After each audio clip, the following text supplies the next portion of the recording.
remind me. Erinnert mich. What was the main reason that this book was written? Was war der Hauptgrund, Israelites' dass identity. 2. Mose geschrieben wurde? Die Identität. What was it supposed to remind the Israelites of? Was war der Zweck? Woran sollte es erinnern? Who they are, Wer sie sind, especially in relationship to their God. besonders in Beziehung zu ihrem Gott. And so we should be reading the whole book with that in mind. Also wenn wir das Buch lesen, sollten wir das im Kopf haben. What does it show the Israelites about God? Was zeigt es den Israeliten über Gott? What He's done for them, Was hat er für sie getan? and who they are in Him. Und wer sie in ihm sind.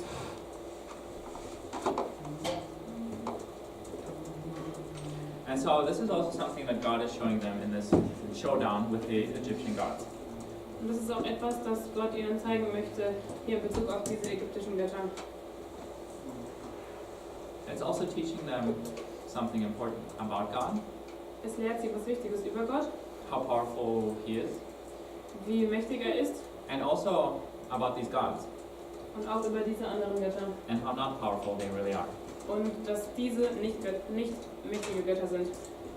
Remember the worldview of these ancient cultures. Überlegt euch mal, was die Weltanschauung war dieser Kulturen. It was a very different kind of life they lived back then. Es war ein ganz anderes Leben, was sie damals geführt haben. It was much more about survival Es ging mehr ums Überleben, rather than just comfort, like most of us live today. viel mehr als um Komfort, so wie wir heute leben. They depended on the land for surviving. Sie waren abhängig von dem Land, das sie überleben konnten. For example, if there was a drought, if there was no rain for some time, Wenn da eine Hungersnot war und es lange nicht geregnet hat, eine Dürre, their animals would die, dann wären die Tiere gestorben, their harvest would not yield any fruit, ihre Ernte würde ausfallen and so they would basically be at the brink of just starving and dying. und dann wären sie an dem Punkt, wo sie hungern müssten und sterben könnten. And so nature and the environment was so much more important for them, had such an immediate impact on their lives. Das heißt, die Natur und die Umwelt, das war alles viel, viel wichtiger und hat einen großen Einfluss auf ihr Leben.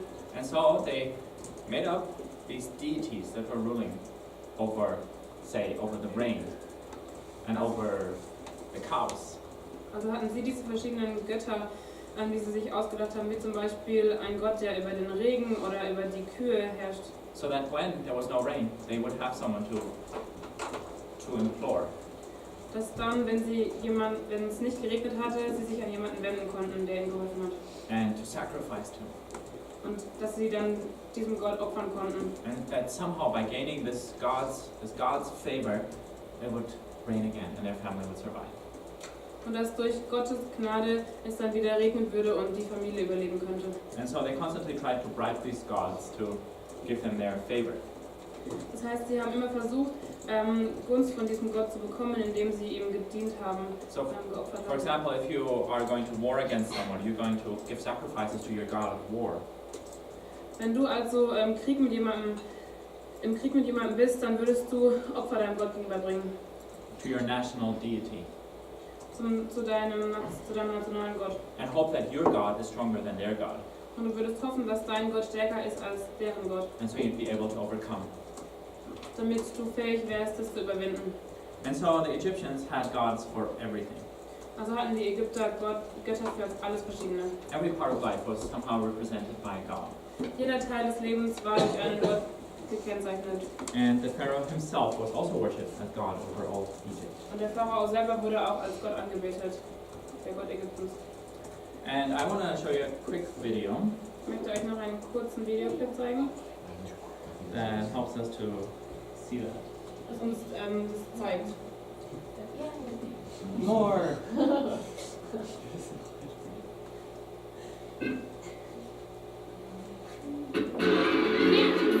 You opened up that? What? Right. You only get the context. In my heart you are my brother. But things cannot be as they were. I see no reason why not. You know I am a Hebrew.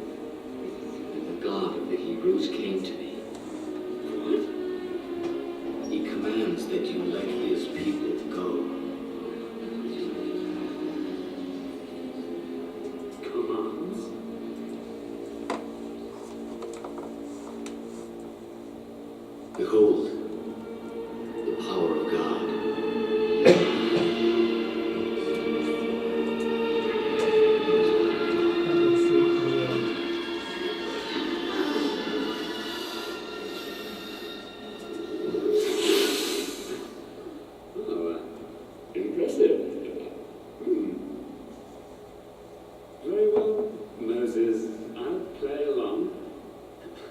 Hotep, boy, give this snake charmer our answer.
Such a good movie.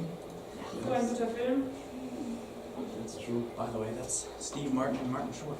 Really? Yes.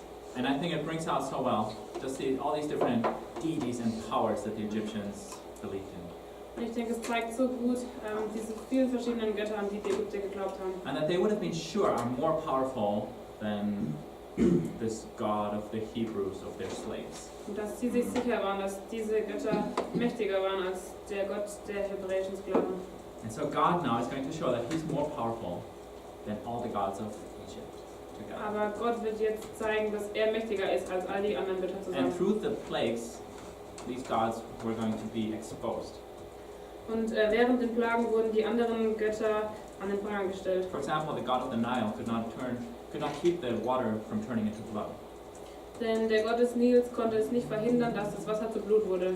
The god of the bulls, or the god of the protector against diseases, could not keep the cattle from dying. Oder der Gott der Rinder, der Gott der Krankheiten konnte nicht verhindern, dass was Schlimmes passiert. The god of the sun, Ra, could not keep the darkness from coming over Egypt. Der Gott Ra konnte nicht verhindern, dass die Dunkelheit über Ägypten kommt, obwohl er der Sonnengott war. I'm not going to give you the details for each of the plagues. You can read a little bit about that in the handout if you'd like. Ich werde euch jetzt nicht alle Details über die Götter geben, aber ihr könnt es gerne auf dem Zettel nachlesen. But something that is then really interesting is how the last plague also gets a special significance. Aber was wichtig ist, dass die letzte Plage eine besondere Wichtigkeit bekommt. Where God attacks Pharaoh himself. wo Gott den Pharao selber angreift. And that is the last straw. That is when Pharaoh says like, I give up. Und hier kommt der Pharao dazu, dass er sagt, okay, ich gebe auf. When Pharaoh's firstborn son dies, Als der erstgeborene Sohn des Pharaos stirbt, that would have been the next god of the Egyptians. das wäre der nächste Gott der Ägypter geworden.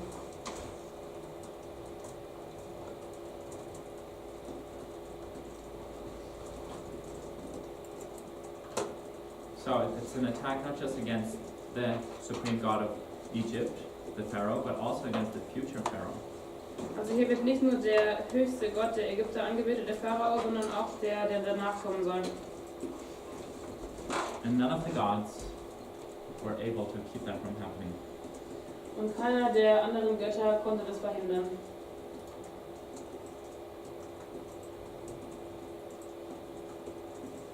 And so at the end it's pretty clear who has real power over Egypt Und am Ende wird es ziemlich klar, wer wirklich wahre Macht hat über Ägypten and who does not. und wer sie nicht hat. Humans? What do you think these gods were? Were they like just made up by humans and had like nothing, just the image, or do you think that like gods with less power? Wie glaubst du, dass diese Götter waren? Waren sie einfach Menschen in Form eines Gottes? Oder wer waren sie? Also nur ausgedacht oder gab sie tatsächlich, aber waren halt nicht. Were they just cut off or real?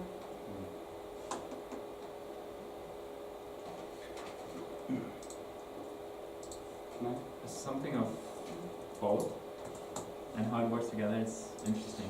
Ich denke beides und irgendwie hat es zusammengearbeitet. There are some places in the Bible where God really makes fun of people worshipping a piece of wood that cannot do anything for them. Also da gibt es Teile in der Bibel, wo wir lesen, dass einfach ein Stück Holz angebetet wurde. But on the other hand, there are also real spiritual powers of darkness Aber da waren auch wirkliche Mächte der Dunkelheit dahinter. who are often worshipped through these things, and people do get somehow in connection with them. Und die wurden oft durch diese anderen Dinge angebetet und Menschen konnten dadurch die Verbindung aufnehmen zu dem Gott. And somehow or other, I don't know how it was, the magicians were also able to produce two snakes. Und irgendwie konnten diese zwei anderen Zauberer auch diese Schlangen hervorbringen. I don't know if it's a cheap trick or if it's actually like some kind of a supernatural thing that happened. Ich weiß nicht, ob das ein einfacher Trick war oder was Übernatürliches, was passiert ist. Somehow they were also able to convince people that they had those kind of powers. Aber sie konnten auch Menschen überwinden und zeigen, dass sie diese Macht haben. Also with the plagues, it says in the beginning they were able to reproduce some of these things. Und auch bei den Plagen steht, dass am Anfang die anderen selber diese Dinge hervorbringen konnten. And at some point they're like, whoa, this is way beyond us. Aber zu einem bestimmten Zeitpunkt haben sie dann gesagt, okay, das geht über unseren Verstand hinaus, wir können da nichts machen. That's beyond our power. Whatever we serve cannot compete with that. Das geht über unsere Macht hinaus, wir können da nicht mithalten. And I think it's generally true for any spiritual powers and gods out there. Und ich denke, das kann man auf jede andere Macht auch beziehen, die da draußen ist. They do have some power, especially when people give them that power over themselves. Andere Götter können Macht haben, vor allem wenn sie die Macht dazu bekommen haben. When people give themselves, ja. give their lives, their hearts to another power. Vor allem wenn Menschen ihnen die Macht geben oder ihr Leben dafür geben. There's a huge destructive power there. Da ist eine große Macht, die verwirren kann, die ablenken kann. But it's nothing compared to God's power. Aber es ist nichts gegen die Macht Gottes. God's power to redeem and to heal. Gottes Macht, mit der er heilen kann und erlösen kann. And sometimes also God's power to really fight and to destroy the powers of darkness. Und auch Gottes Macht, um zu kämpfen und auch um die Dunkelheit zu bekämpfen und zu zerstören. I just want to add on to that because there are examples in the Bible talking about demonic or spiritual presences that do actually have legitimate power, such as in Daniel when I can't remember his name, the prophet that comes to Daniel and is like, I'm sorry, I'm so late, I was dealing with the Prince of Persia. That's not a person. That wasn't a person that he was dealing with. He was dealing with a demon that was residing over Persia. And what I learned, well, what we called them in my DTS, which was strongmen. Demons that reside over a place because they have a lot of power, because people give them that power because they worship, let's say, the different gods in Egypt. And in that way, I do think that there was legitimate power, because it does say that, the magicians, the sorcerers weren't, it doesn't say that they were making it up. It says that, they were able to turn water into blood, just like him. But then when it gets to the point where they're like, we can't make locusts come out of nowhere, we can't make frogs go back, and all that stuff. So they had limited power, but they did have legitimate power, is what I learned. Right, so this is something that we clearly see in the Bible. There are spiritual forces.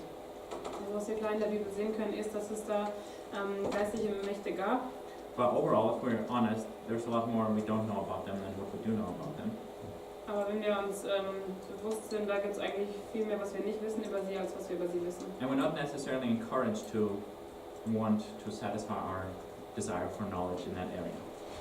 Und ja, wir können da nicht wirklich unser Verlangen stillen, um alles zu erfahren, was es darüber zu wissen gibt. It's kind of this thing, if we keep our eyes on God, wir müssen unsere Augen auf Gott gerichtet halten, who has power over anything else that is around, er hat Macht über all das, was um uns herum ist, then we'll be okay.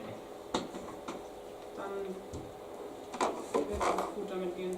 Just like the Israelites turned out to be okay. Auch wie es den Israeliten damit gut ging. Let me first check, Bernard, do you want to add something? I was just thinking, like, all these plagues that the magicians could do. I mean, if you really simplify it, it's always a battle between good and evil, between God and Satan or the enemy. So they could simply be manifestations of the truth that God is greater than the devil, or greater than anyone who would come against him. But they do have power. I mean, Satan does have a certain amount of. But the truth is that God is always greater. But, that's in simplistic terms, but ultimately, the battle between good and evil, darkness and light. It's not a fair battle. Es ist nicht ein gerechter Kampf. Yeah. It's not the battle between two equals. Es ist nicht ein Kampf zwischen zwei, die auf gleicher Höhe stehen. It's a battle that has already been decided. Es ist ein Kampf, der schon entschieden ist. If we look in the book of Revelation, that's very clear. Wenn wir zum Beispiel in Offenbarung schauen, dann sehen wir, dass es ganz klar ist. Emma? Do you know, based on the Egyptian understanding or mythology, if their gods had the ability to affect the future or just the present? Because when we look at the last plague, the last plague with the death of the next pharaoh, it's God saying, well, I'm not only God of now, like I'm not only the God of the physical, I'm also the God of time. And I feel like as Westerners, as Western Christians, that's something really easy for us to understand, because that's something that we understand that there's more. But do you know that if that was a new concept to the Egyptians? No, I actually don't. Just something that But I it was thought of. definitely that one show of strength, pretty horrible, that really let them see, okay,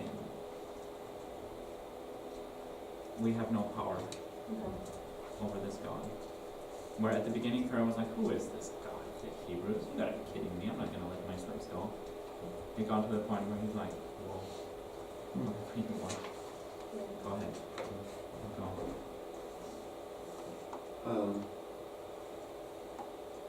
When the fallen angels, when they get to demons, did God took energy or strength from them, because they I don't know, were it doesn't say that. as mighty as the other angels? I don't know. It's nowhere written in the Bible. No, and like I said, a lot of these things are not written in the Bible. We cannot if we try to make a system of belief about that world, it's really fascinating to some people, but it's not super helpful. That's not what we should be dwelling on. what we should be dwelling on is who God is and how He is winning the fight. Also worauf wir uns fokussieren sollen, wenn wir Exodus lesen, ist wirklich wer Gott ist und wie er den Kampf gewinnt. And of course there's another really special significance to this 10th plague. Und da ist auch noch eine wichtige andere Bedeutung zu der 10. Plage, That it took a very specific act of obedience for people to be spared from it. dass es einen wichtigen Gehorsamschritt von den Leuten gebraucht hat, damit sie davon verschont geblieben sind. Kind of like Noah, who needed to take a step of obedience and build an ark to be protected by it. Wie auch Noah, der einen Schritt des Gehorsams tun musste, um die Arche zu bauen. So now people needed to trust in these instructions that killing a lamb and putting its blood on the doorpost was going to be important and was going to save their lives. Also mussten die Leute wirklich darauf vertrauen, dass wenn sie das Lamm töten und das Blut von dem Lamm an die Türpfosten und an die Türpfosten streichen, dass sie dann davon verschont bleiben, von dem Unheil. And the Hebrews, by this time, I think they'd seen enough to be like, okay, we're going to do this. We're going to, I think they built up trust in this God who was showing these mighty signs. Und ich glaube, die Hebräer haben sich damals gedacht, ja, wir werden das tun, wir haben genug Glauben und Vertrauen in diesen Gott bekommen, wir werden das ausführen. And it seems like some other people did as well. Und es hört sich auch an, als würden andere Leute genauso auch reagiert haben auf Gott. And it seems like a pretty simple thing to do.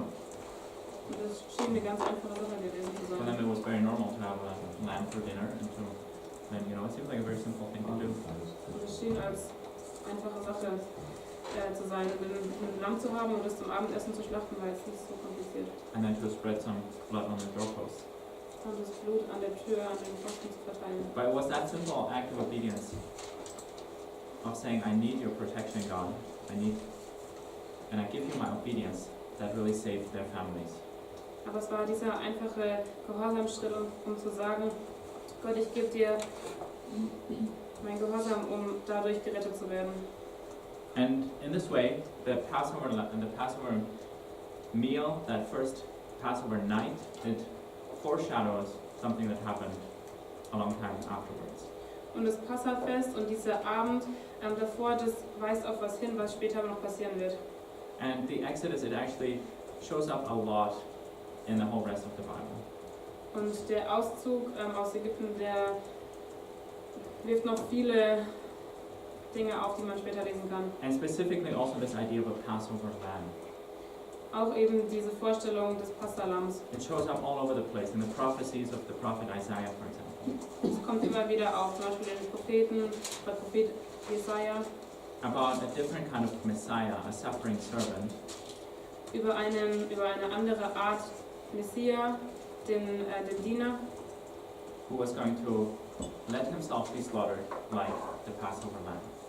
der bereit war, dass er selber geschlachtet wurde wie dieses Passalam.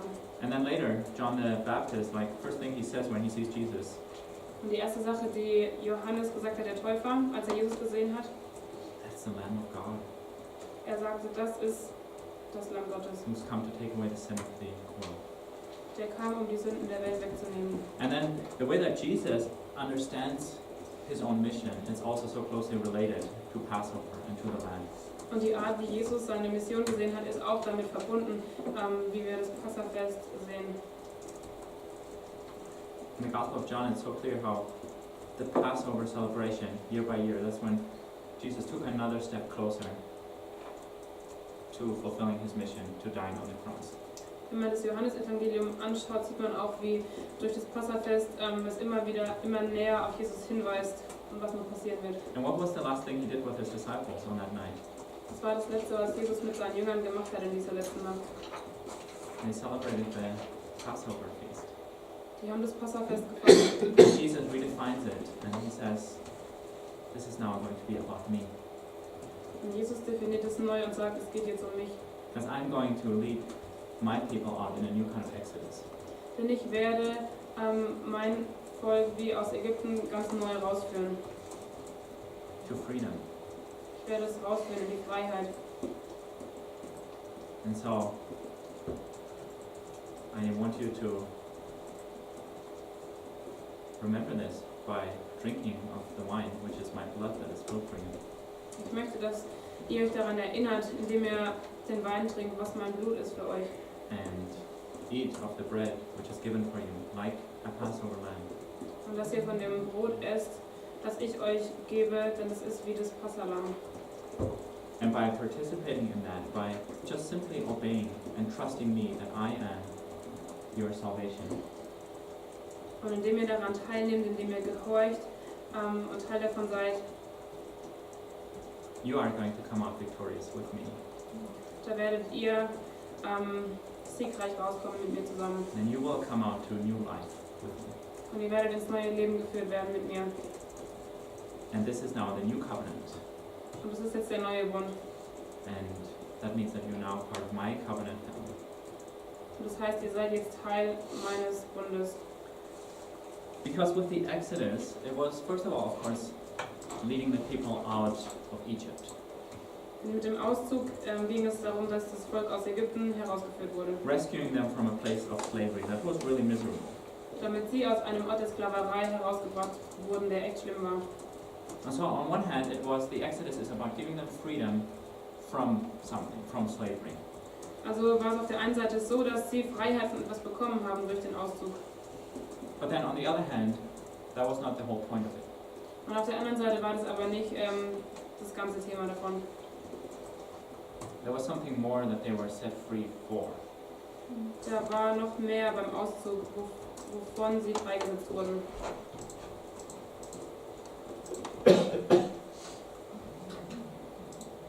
And that's what is going to be very much shown once they get to the wilderness. Und das wird ziemlich klar, deutlich, da wo sie in der Wüste sind.